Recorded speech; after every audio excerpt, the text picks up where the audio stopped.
Heidi ho neighbors, Rado Goji here, and welcome back to Let's Play Pokemon Red version. When we left off, we had our first fight with Lenny, who is what I call Gary or Blue or however you... Well, I call him Blue because that's his official name in the game, and I don't basically tend to use the anime as a standard.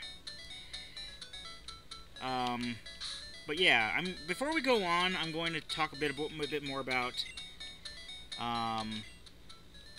the aspect of stats and stuff like that. We got attack, defense, speed, special, and hit points. Hit points pretty self-explanatory. Basically how much damage old Captain Floofers can take before he faints, which is basically he's put in a state where he can't fight anymore and has to be revived. Attack, basically determines the how hard his physical type attacks will hit, and basically the type of whether it's a special attack or a physical attack depends on the type of the move, because we have like the 15 types: normal, fire, water, electric, grass, ice, fighting, poison, ground, flying, psychic, bug, rock, ghost, and dragon. Yes, I am looking at a list. Why do you ask? If the type is normal, fighting, poison, ground, flying, bug, rock, or ghost, it's considered a physical attack, and thus is modified a bit by the attack stat. If it's fire, water, electric, grass, ice, psychic, or dragon, it's considered a special attack and is thus modified by the special stat. Defense basically tells you basically modifies how much damage you take from a physical attack. Speed determines which Pokemon goes first in battle, who takes their turn first. And special is kind of like a blend between the attack and defense stat for special type moves. I am planning on playing Pokemon Gold after I'm done with this, and as we'll see, they will have, by Generation 2, they'll actually split the special stat up into special attack and special defense for that, but for now, it's just the special stat. Squirtle's a water-type Pokemon. Basically, that means that, depending on what type your Pokemon is, they'll take more or less damage. Like, certain types have an advantage over others as far as moves and go. Basically, for example, if somebody used a grass-type move or an electric-type move against Squirtle, it would count as super effective and do double damage. If somebody tried to use like a fire-type move against Squirtle, it will be not very effective and will do half damage. And then there are even some moves that won't do any damage against certain types. He says, see those legends along the road? It's a bit scary, but you can jump from them. You can get back to Pallet Town quicker that way. And you can avoid grass. I'm not going to try to avoid grass too much, because I do want the experience. But as I said in Part 1, we will not be catching them all. Obviously, because we can't. We can't trade with anybody because this is on a ROM. So I'm only going to bother actually catching and training Pokemon that I actually plan to use. So these Pidgeys, and we haven't seen any Raditz yet, but there are Raditz here. We won't be catching any of these. Also, against AI trainers, because a lot of people raise their Pokemon for competitive multiplayer, especially nowadays where you can easily play online. But even then, they're like Pokemon tournaments and stuff, and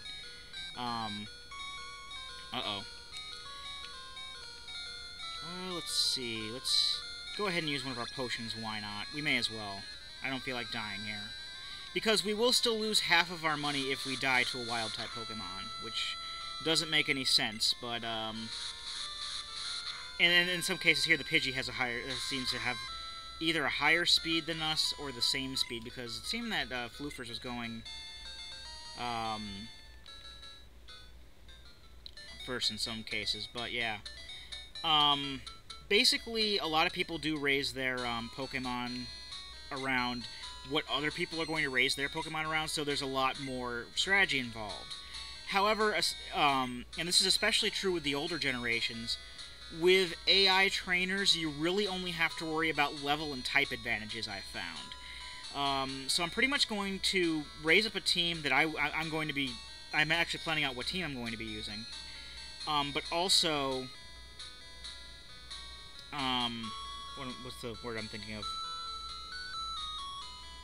With TM slaves, or HM slaves, there are going to be certain moves that we'll have to learn in order to be able to progress in the game.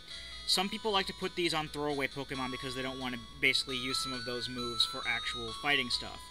We're going to be using a team that's also going to have HM slaves in it, but I'm actually going to be using them as part of my regular team. Basically, I'm going for a more utilitarian approach, as to actually be able to cover all of my bases when it comes to opposing types, as well as have those HMs on hand when I need them. Probably the only, and you know, pretty much like Pokemon veterans are pretty much the only people who I know I'm talking about. Like everyone else is like, huh? But pretty much if you're good at watching this, you're into Pokemon anyway and know what I'm talking about. But Flash is probably going to be one that I'm going to hold.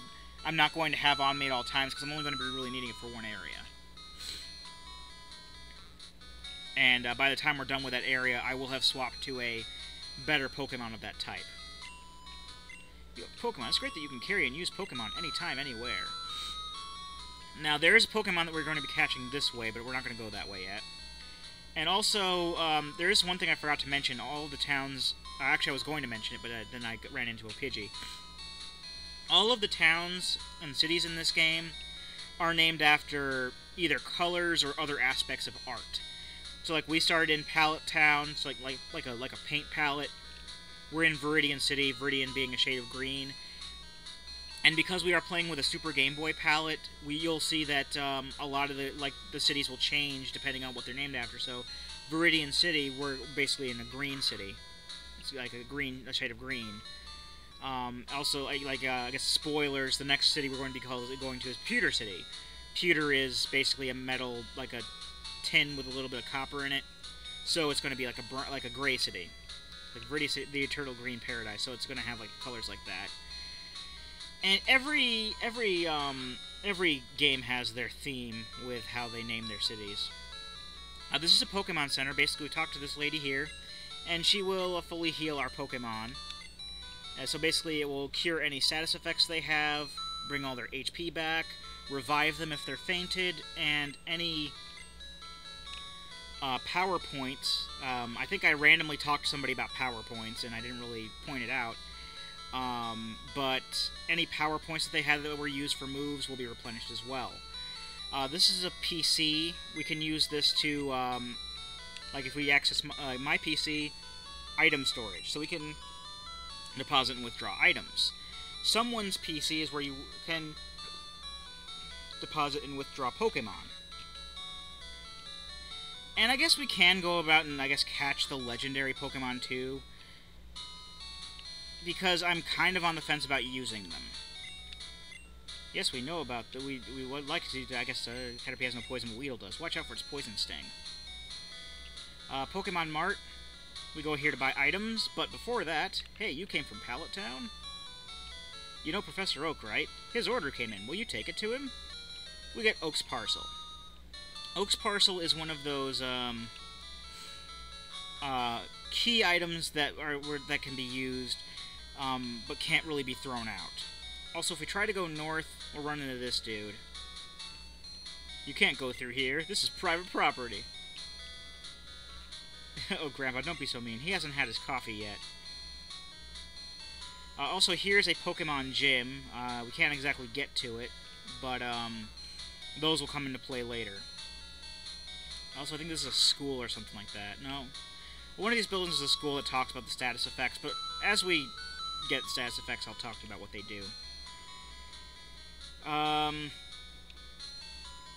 guess for time's sake, we could take the ledges down. Pidgey and Rattata don't give out very much experience on the whole. And the experience that are given out does kind of depend on their level, but also depends on their species, too.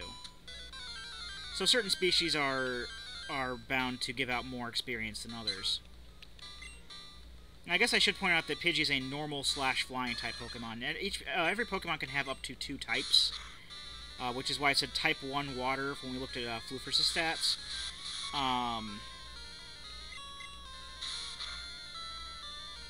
but each Pokemon can have up to 2 types. For whatever reason, there are no naturally occurring pure flying type Pokemon in the game until Generation 5. Some people may say that Arceus and Kecleon from Generations 4 and 3 respectively can be pure flying type, but that's because of their Pokemon abilities, which don't come around until Generation 3. The only Pokemon thus far that is pure flying type without it being affected by abilities or anything like that is Tornadus, which is a legendary Pokemon from Generation 5. And why it took him that long to have a pure flying type, I'll never know.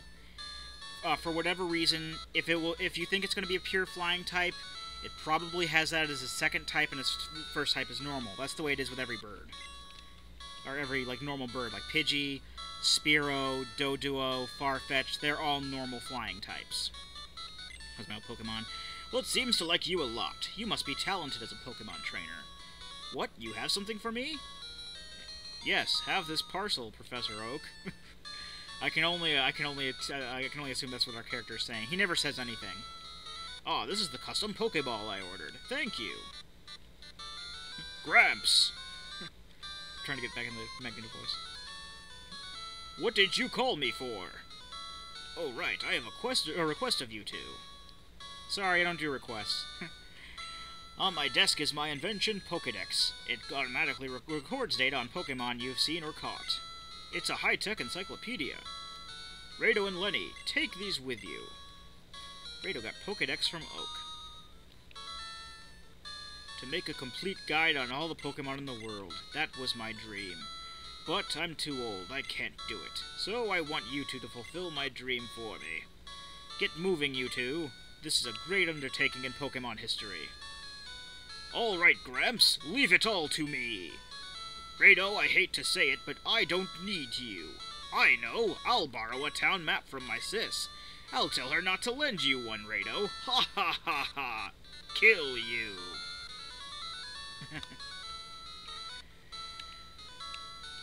Pokemon around the world wait for us. Now we can actually go to Lenny's sister and get a town map. She likes us, so she won't withhold town maps. I'm not going to pick it up, though. Mainly because it's one of those key items that you can't throw away, and otherwise it's going to be just taking up valuable space in the PC when you don't need it. Plus, pretty much everyone's house has a free town map that you can use inside just to look at. And I know my way around the world anyway, so I really don't need to pick that up.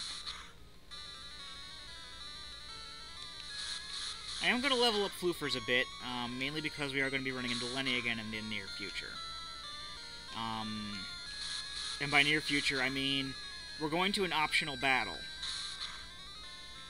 Now, this optional battle does have some weight on the yellow version, which is the Pikachu version that borrows a lot of its stuff from the TV show, which we're not playing. But it's still good to have the experience, plus that route has a Pokemon that I'm going to be using. And for those of you, it's not really spoilers. I'm going to be getting I'm going to be using Fearow as a flying type. I'm still on the fence about whether I want to use one of the legendary Pokemon that we'll be seeing later. But for now, I'm going to be going with Spearow.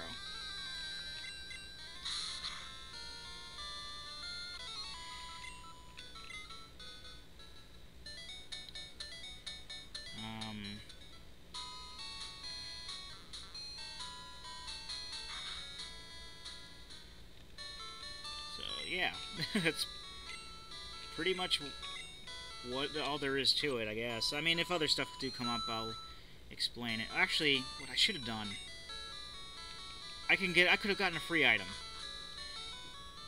Basically, if you talk to, I don't know if it happens in this game. I'm fairly sure it does. Either that or I may be thinking gold. But if you talk to one of the scientists in Professor Oak's lab before you leave, you'll get 5 free Pokeballs, which you need to capture Pokemon.